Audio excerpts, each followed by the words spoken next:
O avivamento não é um evento, não é uma emoção passageira.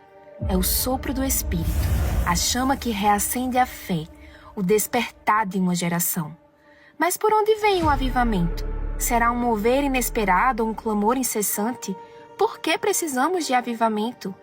Porque sem ele, a fé esfria, os corações endurecem e o mundo se torna sombrio. Quando uma mãe é avivada, sua casa é incendiada pela presença de Deus. Famílias são transformadas, gerações inteiras são impactadas. Mas há condições para um avivamento. Ele não acontece por acaso. Deus procura corações dispostos, sedentos, famintos pela sua glória. Ainda assim, existem impedimentos para o avivamento. O pecado, a indiferença, a incredulidade, tudo o que nos distancia da presença de Deus precisa ser removido. O avivamento não é apenas um sentimento, é uma prática. É viver na presença, é se render ao Espírito, é se mover no sobrenatural todos os dias. E quando o avivamento chega, o Pentecostes acontece. O Espírito Santo é derramado, as nações são impactadas, a igreja se levanta com poder. Chegou o tempo do avivamento verdadeiro. Você está pronto? O avivamento verdadeiro. Lembrando a você que avivamento não é quando o fogo desce, é quando o fogo se espalha. E eu creio, Ele está derramando fogo nesse lugar. Quem crê e toma posse, diga amém. E através de mim e de você, Ele quer espalhar esse fogo aonde quer que a gente vá, sob a sua graça e sobre a sua unção. Gente, é uma alegria estar aqui com vocês hoje, mais uma celebração dessa série de mensagens Avivamento Verdadeiro, onde nós temos buscado esse incendiar do Senhor sobre o nosso coração, para sermos instrumentos nas mãos do Senhor, para levarmos esse fogo a tantas outras pessoas. Nós temos aprendido aqui por que precisamos de um avivamento. No Dia das Mães a gente viu quando uma mãe é avivada. Domingo passado vimos as condições para o avivamento. E hoje nós vamos aprender que para o avivamento acontecer, infelizmente existem alguns impedimentos. São como grandes barreiras que são colocadas entre nós e o avivamento. E é sobre esses impedimentos que hoje nós queremos compartilhar e como vencer cada um deles na força e na unção do Senhor. Quem toma posse dessa palavra? Sim, creia, essa palavra é para a sua vida, porque na minha e na sua vida muitos impedimentos acabam se levantando. E hoje nós teremos uma participação muito especial, assim como foi pela manhã. Nós encerramos agora essa semana uma das disciplinas do Seminário Anglicano Teológico chamado homilética. A disciplina de homilética, ela prepara pessoas para serem comunicadores da palavra de Deus, ou seja, pregadores. E na disciplina de homilética foram muitos alunos, graças a Deus, a maioria foram bem-sucedidos. Nós escolhemos então pelo menos 4 deles para representar a sala e ao longo desse domingo estão me ajudando na pregação. Hoje pela manhã nós tivemos a brilhante participação de Letícia e de Gília, que ministraram comigo, falando sobre esses 2 dos 5 impedimentos que nós vamos compartilhar hoje.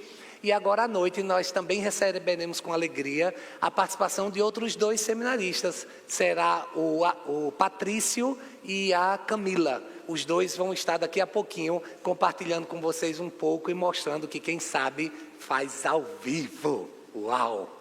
Gente, o texto lido hoje pelo ministro Diogo, Josué capítulo 6. Você conhece essa história? Vamos embora lembrar o contexto do texto. Moisés, volta. Lá para o livro de Êxodo. Moisés foi levantado pelo Senhor para libertar o povo de Israel que estava há 400 anos cativos no Egito. O povo clamou, Deus ouviu, enviou Moisés. E depois de todas aquelas pragas, depois do Mar Vermelho, eles então foram e chegaram até a terra prometida. Aleluia! Quando chegaram lá, Moisés disse, eu vou enviar 12 espias para dar uma olhada na terra, e então nós tomamos posse ou não, e se essa é ou não a terra que o Senhor nos prometeu. O fato é que dos 12 espias, 2 deles disseram, essa terra é boa, essa é a terra prometida. E 10 daqueles 12, infelizmente, disseram, não vai dar certo, só tem gigante, vai todo mundo morrer estraçalhado. E o fato é que eles ouviram os 10, eles não seguiram a orientação dos 2, e por causa disso ficaram de bobeira no deserto por 40 anos. Mas daqueles 2, um deles era o Josué. E Deus disse, olha Josué, porque você seguiu a minha visão, depois desses 40 anos eu darei essa terra por herança a você. E depois de 40 anos no deserto, eles chegam então diante da terra prometida. E quando ali estão, Moisés morre, Josué assume a liderança, e eles estão agora diante daquela terra, que há 40 anos atrás havia sido prometida e apresentada. Mas agora tinha apenas 2 pequenos detalhes. Um deles, o Rio Jordão. O outro, a muralha de Jericó. Essa muralha, ela tinha pelo menos 10 metros de altura, 6 metros de largura. Era uma muralha tão grande que haviam habitações, casas na própria muralha. Era um impedimento muito grande para que eles pudessem alcançar aquela terra prometida.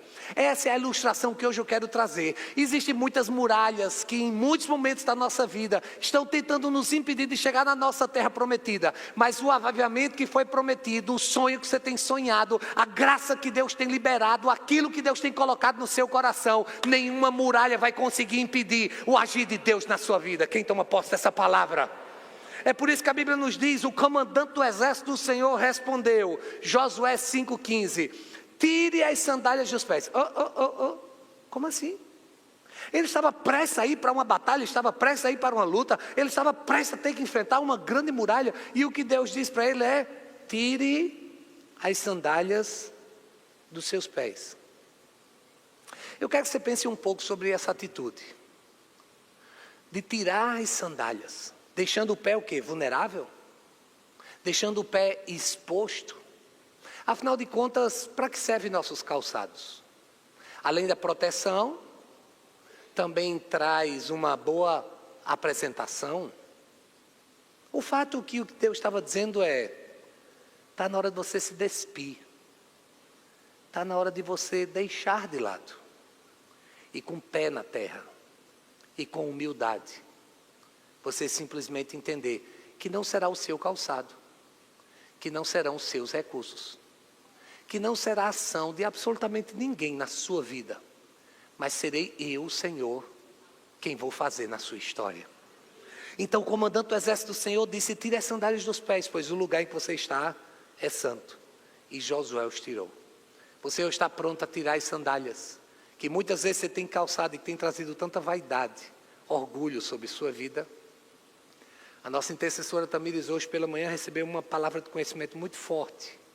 E nessa palavra dizia de que havia muitas pessoas aqui que estavam construindo os seus próprios altares. E o altar de Deus, que é para ser o único altar, estava simplesmente deixando de aparecer. Porque haviam muitos sonhos pessoais, existiam muitos altares pessoais. E as pessoas estavam colocando suas questões acima daquilo que Deus tem. Mas hoje, na autoridade do nome de Jesus, nós vamos quebrar todo e qualquer egoísmo, egocentrismo, egolatria, toda vaidade, orgulho, prepotência, arrogância, vai cair tudo por terra e só o altar do Senhor será erguido nesse lugar. E é por isso que eu quero declarar, as muralhas cairão quando eu me santificar. É sobre santidade. Não existe em nenhum lugar na Bíblia a possibilidade da intervenção divina quando você quer fazer a sua própria intervenção. Não tem como o Senhor agir se é você quem tem agido. Eu creio que assim como o Senhor orientou a Josué, durante 7 dias, todos os dias dá uma volta.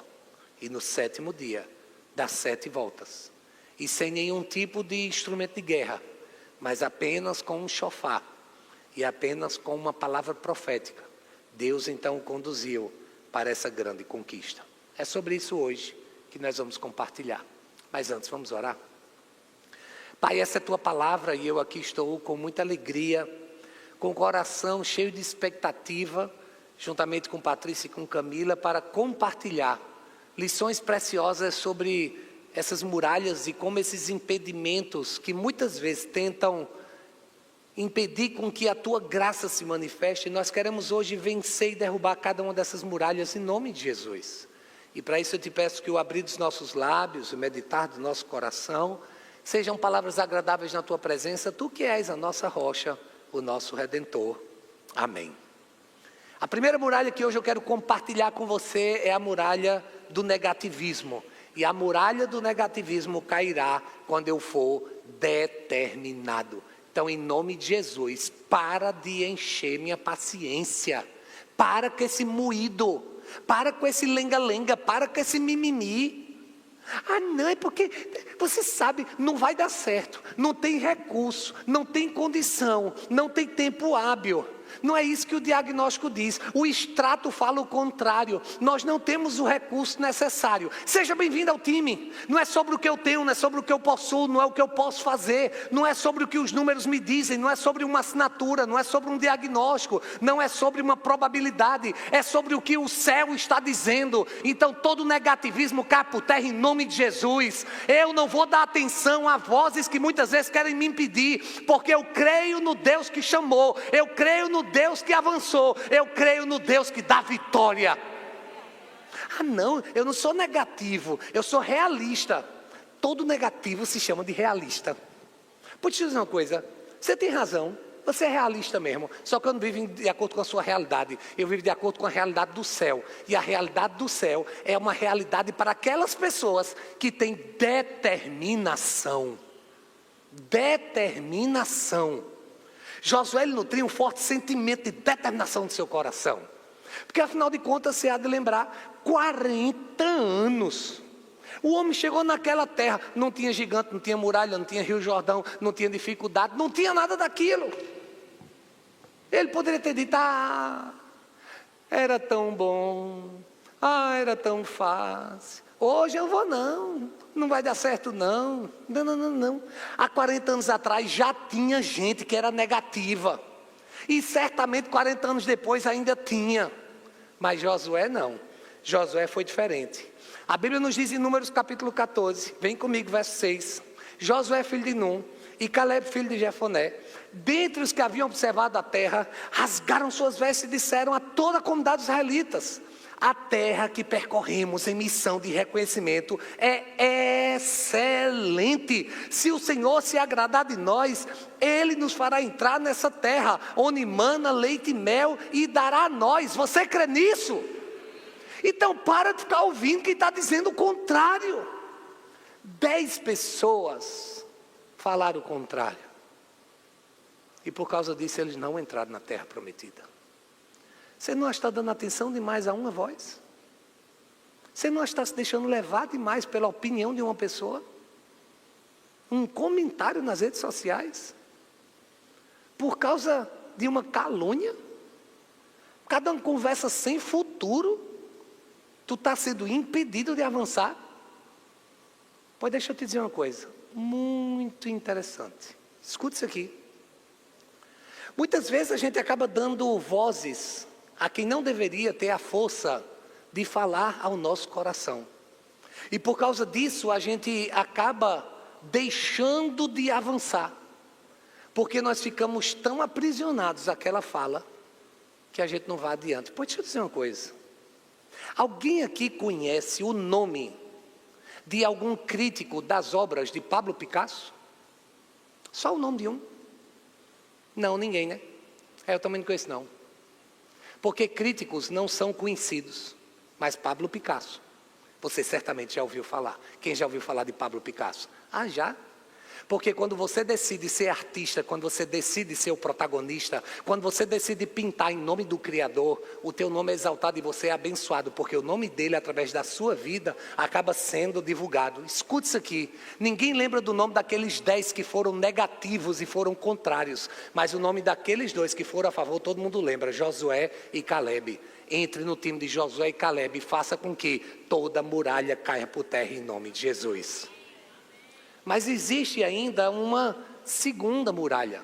E para essa muralha, com muita alegria, eu convido aqui o seminarista Patrício. Vamos recebê-lo com uma salva de palmas?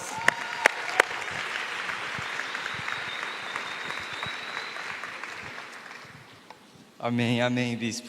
É uma honra estar aqui. Obrigado pelo convite. A procrastinação, ela é uma das barreiras que nos impedem de viver o verdadeiro avivamento. Mas para a procrastinação caia, a gente precisa ser perseverante. Então a procrastinação cairá quando eu for perseverante. A definição de procrastinação é o ato de adiar tarefas mesmo sabendo a importância de realizá-las, adiá-las, postergá-las. Josué 6,3 diz: marche uma vez ao redor da cidade, com todos os homens armados. Faça isso durante 6 dias. Vejam que Deus mandou eles darem 6 voltas durante 6 dias e no 7º dia dar 7 voltas. E dentro disso a gente encontra muitas coisas e uma delas é a perseverança. E talvez fosse como muitos de nós, e acho que acontece ainda, diante de algumas situações hoje em dia. Talvez na época a gente se perguntasse: mas Deus, o Senhor não poderia derrubar isso agora? O Senhor, por que a gente chegou até aqui agora e o Senhor não pode derrubar isso agora? Depois de 40 anos tem que esperar mais 7 dias. A real é que Deus, ele poderia sim ter derrubado essas muralhas com estralar de dedos, mas ele queria mais um processo. E esse processo é a perseverança. Algo que muitas vezes nós falhamos diariamente. E eles agiram sem o resultado imediato. E é isso que quebra a procrastinação. Muitas vezes a gente espera algo acontecer, um resultado de algo para poder ir. Mas eles agiram sem o resultado imediato. E Deus, ele quer mostrar que a vitória, ele queria mostrar que a vitória é pela obediência e pela fé, não somente pela força. Perseverar é continuar mesmo sem resultados visíveis. Um exemplo disso é a academia, quando a gente começa a fazer certo exercício ou volta a treinar, a gente não tem resultado na primeira semana, na segunda semana, mas consequentemente, conforme a gente vai continuando, a gente vai percebendo esse resultado. Então, talvez sim, lá no passar dos dias, alguns falaram ou imaginaram: poxa, não está acontecendo nada está funcionando durante o 4º dia. Algum poderia ter pensado isso, mas a verdade é que a obediência diária, mesmo sem ver nenhuma diferença nos muros, ensinou eles a agirem com fé e não pela força ou com sentimentos. Então o que Deus nos ensina aqui é: seja perseverante. Mateus 24,3 diz: mas aquele que perseverar até o fim será salvo. Provérbios 13:4 também diz: o preguiçoso deseja e nada consegue, mas os desejos do diligente, que significa aplicado, ativo, são amplamente satisfeitos. Um grande impedimento para o avivamento é a procrastinação, adiando aquilo que precisa ser feito hoje mesmo. A procrastinação, ela é alimentada por desculpas, e muitas dessas desculpas dadas por nós cristãos daqui a pouco eu oro, próxima semana eu me entrego, segunda que vem eu começo aquele jejum. Mas um exemplo disso semana passada, acho que eu estava em casa almoçando com minha mãe e minha noiva Cristelle, e não estava fazendo nada, na verdade, e eu poderia simplesmente levantar e levar o prato na pia, né? E aí a Cristelle tinha me pedido, e no momento eu tinha dado uma desculpa, e ela lembrou de algo que o bispo tinha comentado aqui na igreja para ela, que aquilo que você consegue fazer no mesmo minuto, faça agora, porque para que deixar para depois? Então, estamos pedindo para um milagre acontecer, na espera da muralha cair, mas procrastinar só fará se distanciar do milagre. A verdade é que quem persevera caminha até ele, quem procrastina só espera ele acontecer. Lembre-se que Josué e aqueles guerreiros, eles obedeceram naqueles 7 dias, mesmo sem algo acontecer imediatamente. Isso mostra que eles confiaram e continuaram. Billy Graham diz: o lugar que Deus está guiando você agora requer novos hábitos, nova mentalidade e orações constantes. Posicione-se. E uma pergunta de reflexão que eu queria deixar era: o que você precisa realizar para que o avivamento aconteça na sua vida? Amém. Uau! Parabéns, filhão. Uau, glória a Deus. Amém. Então é importante que a gente entenda que o Senhor, Ele está nos levando a derrubar essa muralha. E a terceira delas, que hoje eu quero compartilhar com vocês, é sobre o medo. O medo cairá quando eu for corajoso. Vocês sabem que os 2 maiores medos que existem entre os seres humanos é o medo da morte e o medo de falar em público. Isso mesmo, de falar em público, né, Júlia? E ela hoje pela manhã estava aqui, assim como o Patrício. Ou vocês acham que foi fácil para um jovem tão novo como ele, ter que enfrentar um auditório como esse, chegar aqui na frente e falar, que de tão nervoso que ficou, esqueceu até o celular aqui. É importante que a gente saiba que o medo é muito natural. Mas Patrício, você hoje enfrentou e você hoje venceu. Meus parabéns mais uma vez. É sobre isso. É sobre você simplesmente reconhecer suas limitações e dizer, eu não poderia, eu não posso, eu não consigo. Mas o Senhor em nós, Ele nos ajuda. A grande questão não é o medo que você sente, é o que você faz diante do medo. Mas hoje eu quero liberar sobre sua vida coragem. Qual foi a situação de maior medo que você já enfrentou na sua vida? Eu poderia enumerar tantas situações. Eu me lembro de um sonho que eu tinha de infância, mas eu tinha muito medo. Mas era um sonho, eu queria realizar, mas eu morria de medo. Como realizar um sonho com tanto medo? Tendo coragem. O sonho era saltar de paraquedas. E eu me lembro na oportunidade em que eu fui para saltar, e eu não queria saltar em dupla, eu queria saltar sozinho. E eu fiz um curso para saltar de paraquedas sozinho. E eu passei a tarde todinha no curso só aprendendo a acionar o paraquedas reservas caso o principal desse algum problema. E quanto mais eu ficava acionando o paraquedas reservas, eu perguntava ao instrutor, eu só vou aprender isso? Ele disse, só, porque se o paraquedas principal não der certo, só tenho reserva. E ele ficava botando medo em mim. E a minha esposa aumentava ainda mais o medo, dizendo, não inventa moda. Tu não inventa moda. E o pior, não é ela dizer não inventa moda, é você já ouvir a voz dela dizendo depois, eu não disse. Que é a pior parte.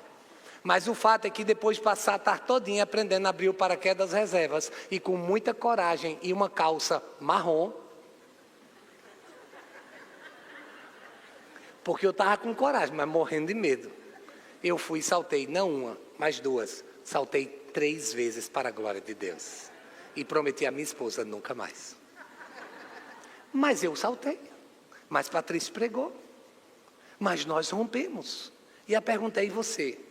Deus estava trabalhando na coragem de Josué desde quando Moisés ainda era o líder. Morreu, agora ele teve que assumir a liderança. O texto sagrado nos diz, seja forte e corajoso. Quem recebe essa palavra? Deus liberou sobre Josué, liberou sobre Patrícia, sobre Júlia, sobre mim, agora sobre você. Receba, seja forte e corajoso. Ah, bispo, mas o senhor não sabe o que é que eu estou enfrentando. Me perdoe, eu não sei, mas o Senhor sabe e Ele te diz, seja forte e corajoso. Então abençoe quem está do seu lado aí agora e diga, seja forte e corajoso.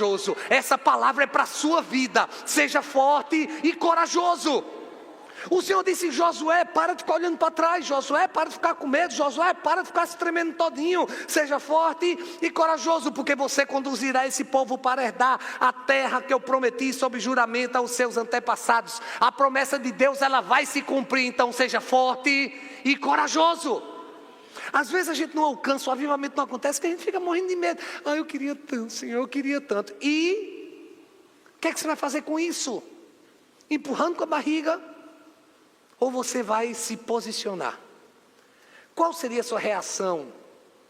Se você fosse convocado por Deus hoje para ir para uma guerra. Imagine uma guerra. Afeganistão. Imagine uma guerra. Só que nessa guerra você não vai levar nenhuma arma. Você é convocado para agora subir a Rocinha, juntamente com o BOP, mas sem nenhuma arma. Isso mesmo, sem R15, sem nenhuma arma. Como é que você ficaria? Deus disse, Josué, você vai para a batalha, mas você não vai levar nenhuma arma. Nenhuma arma humana. Nenhuma arma que depois você diga, essa arma é muito boa. A gente ganhou a guerra porque a arma era muito poderosa. Ah, essa arma ela é muito eficiente. Ah, eu vou virar agora garoto propaganda dessa arma. Ei, não. O que Deus disse foi, Josué, você vai com um chofar e você vai dar um grito, você vai ficar em silêncio, você vai marchar, depois de 6 dias, só no 7º dia, é que você vai dar 7 voltas, e aí você vai tocar o chofar, e aí você vai gritar, e aí eu vou operar. O que Deus estava dizendo é, para de ficar dependendo da tua palavra, é sobre a minha palavra que você tem que caminhar. Aqui tem um Antigo e um Novo Testamento. O que é um testamento? Se não é herança que Deus deixou para nós. Imagine que Deus tem uma grande herança para a sua vida, mas você não sabe, você nunca acessou o testamento, você não tem lido a palavra. Escuta isso aqui, para o cristão a Bíblia Sagrada é a espada do guerreiro. Você não tem afiado sua espada, e é por isso que na batalha você está passando vergonha, É por isso que sua casa está como está. É por isso que você está vivendo o que está vivendo. Porque você não tem buscado nessa que é a lâmpada para os nossos pés e luz para o nosso caminho. Está apagada. Ei, está na hora de recarregar. Recarrega essas baterias. Porque a palavra de Deus, ela precisa ser luz no seu caminho. A palavra de Deus precisa ser o nosso alimento. Precisa ser a nossa base. Então, diante das muralhas da vida, recorra à palavra de Deus. Leia a palavra de Deus. Medite na palavra de Deus de dia e de noite. E você verá como árvore frutífera. Você simplesmente terá uma grande colheita. E essa muralha vai cair por terra. Em nome de Jesus. Um dos maiores impedimentos ao avivamento é o medo. E o medo da mudança. O medo sobrenatural. O medo de entregar nas mãos de Deus para cuidar daquilo que sempre esteve em suas mãos. Ah, se eu fizer isso. Ah, se eu aderir àquilo. Ah, se eu me movimentar dessa forma. Não é sobre você. É sobre Deus em você. Porque se depender de você, no final, vai ficar para a tua conta. Mas se depender de Deus, no final, a glória é dele. Até quando você vai viver baseado naquilo que é humano? Que tal hoje você começar a dar passos naquilo que vai além do humano, que simplesmente é sobrenatural? Tenha coragem e deixe Deus assumir a direção da sua vida. Essa muralha vai cair e a terra prometida será conquistada. Para isso, eu convido então nossa seminarista Camila, para que ela traga então a quarta muralha que nós precisamos então derrubar, para que Deus nos dê essa vitória.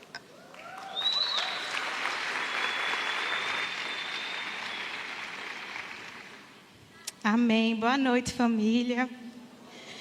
Em quarto lugar, a muralha da desobediência cairá quando eu for obediente. Josué 6,10 diz: mas Josué tinha ordenado ao povo: não deem o brado de guerra, não levantem a voz, não diga palavra alguma, até o dia em que eu lhes ordenar. Então vocês gritarão. Nesse verso a gente vê que Deus, ele mandou que eles fizessem essas 6 primeiras voltas em silêncio. Imagina aí na zombaria dos soldados de Jericó em relação aos homens que apenas caminhavam e não diziam nada. Foi a desobediência dos espias que o deixaram 40 anos no deserto. Mas Josué, ele se posicionou em obediência. Josué, ele não deixaria que a obediência viesse impedi-los de conquistar a terra prometida. Como diz a pastora Linda, quem obedece nunca erra. Você tem se posicionado em obediência? Eu, por exemplo, muitas vezes, eu caminhei sem seguir a direção de Deus. Muitas vezes eu sabia o que precisava ser feito. Muitas vezes eu sabia que o caminho que eu deveria seguir, mas muitas vezes eu não obedeci. Eu segui de acordo com a minha vontade, os meus desejos. E hoje eu estou aqui. E é um verdadeiro privilégio poder compartilhar essa palavra ao seu coração. Para que você possa entender que não há arrependimento na obediência. Eu trabalho numa escola em que as crianças elas são um pouquinho agitadas. E muitas vezes a professora fala assim: olha, senta, fica sentado que eu preciso continuar a aula. E aí, às vezes, ela chama a atenção das crianças. E as crianças, elas entendem o quanto é importante obedecer e seguir o direcionamento da professora. E elas são encorajadas a fazer o que é certo. Eu fico pensando que, muitas vezes, nós não seguimos essa direção. Nós, muitas vezes, queremos seguir a nossa direção, as nossas vontades, e a gente não age em obediência. Mas lembre que a obediência antecede a vitória. Como viver o verdadeiro avivamento se a gente não obedecer? É Tiago Kokimoto que diz: nosso nível de obediência determina o nosso tempo no deserto. Lembre-se, desobediência impede o verdadeiro avivamento. Amém? Au! Meu Deus! Que é isso, meu povo? Meu Jesus, amor, que é isso, hein, que a gente está fazendo nessa casa? Isso é uma igreja escola, meu amigo, a gente faz na prática. Quem aqui tem criança? Pronto, é esse nível de conteúdo. Ela é uma das pastoras do GPS dessa casa e ela tem ministrado sobre nossas crianças. Esse é o conteúdo que elas têm recebido para a glória de Deus. Parabéns, Camilinha, por ter sido obediente e hoje o Senhor te abençoou de uma forma tão graciosa. Aleluia. Quinto e último lugar, passa a régua, enquanto os salmos vêm aqui na frente. Comodismo. Tem muita gente que está acomodada. Tem muita gente que está sem estratégia. Eu queria tanto, vai fazer o quê? Tu sabe como é, né? Vamos ver. Se rolar, rolou. Vamos ver o que é que vai acontecer? Não. Josué 6,16 diz, na 7ª vez, quando os sacerdotes deram um toque da trombeta, Josué ordenou ao povo, gritem, e o Senhor lhes entregou a cidade. Está na hora de você ter uma estratégia, está na hora de você entender o que a palavra do Senhor te ensina, sobre consagração, oração, jejum, votos espirituais, leitura da palavra, sobre o que é ser edificado, sobre as escrituras sagradas. Está na hora de você entender a importância de congregar, de no domingo estar em família, de você estar numa quarta profética, participar de uma célula, vida na vida, de você ser vulnerável, se abrir, se permitir ser ajudado, de você aprender a chorar, enxugar lágrimas e recomeçar. Está na hora de você ter estratégias espirituais e entenda que com o Senhor, Ele vai dar a palavra de vitória e você basta obedecer e você verá a conquista da terra prometida sobre você. Deus foi muito claro com Josué e Ele está sendo muito claro conosco. Ele está dizendo, está na hora de marchar, está na hora de gritar, está na hora de tocar o chofar, está na hora de fazer. E o que é que nós vamos fazer como igreja?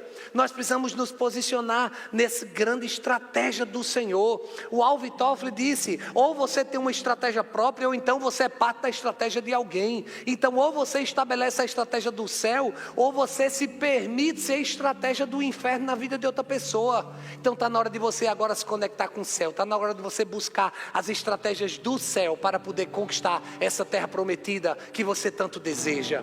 A estratégia para o povo de Israel foi marchar, foi chofar, foi gritar. E a sua estratégia qual é?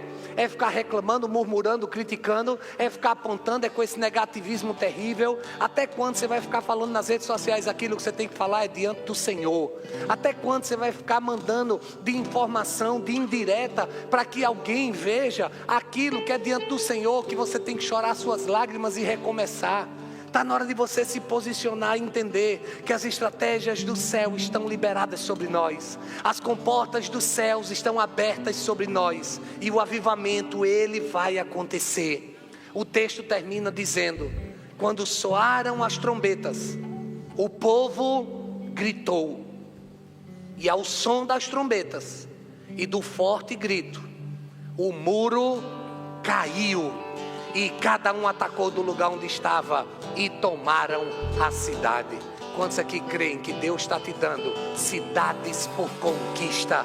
Então se posicione, seja estratégico, obedeça, pare de comodismo, vença o medo, tenha coragem, acredite, seja perseverante. O Senhor te trouxe aqui hoje para que todas essas muralhas elas caiam por terra em nome de Jesus. Isso sim é um avivamento, é quando a vitória acontece, é quando a muralha cai, é quando você se estabelece, é quando você se posiciona e entende que não é sobre você, mas é sobre o Senhor na sua vida. Não é sobre aquilo que humanamente você pode fazer, porque se você pode fazer, então o Senhor não precisa entrar em campo. Mas se depende dele, ele vai entrar, ele vai fazer, ele vai operar e a glória dele vai brilhar na sua vida.